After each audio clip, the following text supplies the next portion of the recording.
Budget 2025 से पर्यटन को पंख, 50 स्थलों का होगा विकास, आमदनी के लिए होम स्टे को बढ़ावा। बुद्ध सर्किट विकसित होने से उत्तर प्रदेश के सारनाथ, कुशीनगर, श्रावस्ती, बिहार के बोध गया, राजगीर, वैशाली, एमपी के सांची, महाराष्ट्र के अमरावती, तेलंगाना के नागार्जुन कोंडा जैसे शहर आकर्षक पर्यटन स्थल के रूप में तब्दील होंगे। पर्यटन आधारित रोजगार को बढ़ावा मिलेगा। देश के पर्यटन क्षेत्र को बढ़ावा देने के लिए देश के शीर्ष 50 पर्यटन स्थलों को विकसित किया जाएगा और बौद्ध धर्म से जुड़े स्थलों पर विशेष ध्यान दिया जाएगा। होम स्टे को बढ़ावा देने के लिए मुद्रा लोन की सुविधा का विस्तार किया जाएगा। इस आम पर्यटकों को पर्यटन स्थलों में स्थित घरों पर रहने और महंगे होटलों का अच्छा विकल्प उपलब्ध होगा। पर्यटन को रोजगार आधारित विकास का प्रमुख चालक बनाने के लिए ये फैसला लिया गया। इन स्थलों पर आवश्यक बुनियादी ढांचे के निर्माण के लिए जमीन राज्य सरकारें उपलब्ध कराएंगी। इन पर्यटन स्थलों पर स्थित होटलों को harmonised infrastructure master list HML में शामिल किया जाएगा, जिससे उन्हें वित्तीय सहायता और विकास संबंधी सुविधाएं मिल सकेंगी। इससे स्थानीय अर्थव्यवस्था को मजबूती मिलेगी और यात्रा अनुभव को और बेहतर व सुलभ बनाया जा सकेगा। पर्यटन स्थलों के प्रबंधन में अच्छा प्रदर्शन करने वाले राज्यों को प्रदर्शन आधारित प्रोत्साहन दिया जाएगा। 10% है भारत में पर्यटन क्षेत्र की वार्षिक विकास दर। बोध गया, सारनाथ जैसे पर्यटक स्थलों पर बढ़ेगी सुविधाएं।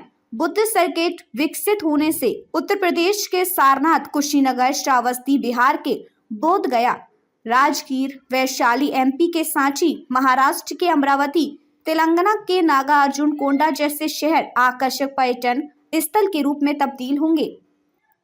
पर्यटन आधारित रोजगार को बढ़ावा मिलेगा। Japan, Vietnam, Thailand, Sri Lanka, Indonesia, Malaysia, Laos, Singapore आदि बौद्ध धर्म अपनाने वाले देशों से लाखों की संख्या में लोग हर साल भारत आकर बौद्ध स्थलों के दर्शन करते हैं। अंतर्राष्ट्रीय पर्यटकों को आकर्षित करने के लिए सरलीकृत वीजा सुविधा और चुनिंदा पर्यटक समूहों के लिए वीजा शुल्क में छूट दी जाएगी। निजी क्षेत्र के साथ साझेदारी में क्षमता निर्माण व आसान वीजा नियम लागू किए जाएंगे।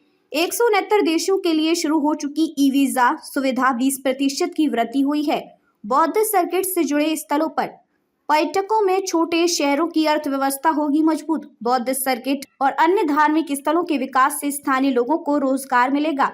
आध्यात्मिक पर्यटन को बढ़ावा मिलने से छोटे शहरों और गांवों की अर्थव्यवस्था सुधरेगी। युवाओं के लिए गहन कौशल विकास कार्यक्रम आयोजित किए जाएंगे। पर्यावरण व जैव विविधता पर जोर। पर्यावरण मंत्रालय को 3,412.82 करोड़ रुपए आवंटित किए गए हैं। यह राशि पिछले बजट से 9% अधिक है।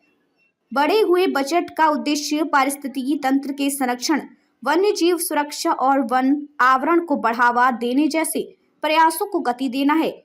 ग्रीन इंडिया मिशन के लिए आवंटित 220 करोड़ से वन आवरण बनेगा। वन सुरक्षा होगी और जंगल की आग को रोका जाएगा। जैव विविधता संरक्षण के लिए 10 करोड़ रुपए दिए गए हैं। 20,000 करोड़ का परमाणु ऊर्जा मिशन। परमाणु ऊर्जा को बढ़ावा देने के लिए 20,000 करोड़ रुपए के परमाणु ऊर्जा मिशन की घोषणा की गई है। इसके तहत स्वदेशी रूप से विकसित 5 छोटे मॉड्यूलर रिएक्टर्स का विकास किया जाएगा। इन्हें 2023 तक चालू किया जाएगा। मिशन में निजी क्षेत्र को शामिल करने के लिए परमाणु ऊर्जा अधिनियम और परमाणु क्षति के लिए सिविल दायित्व अधिनियम में संशोधन किए जाएंगे।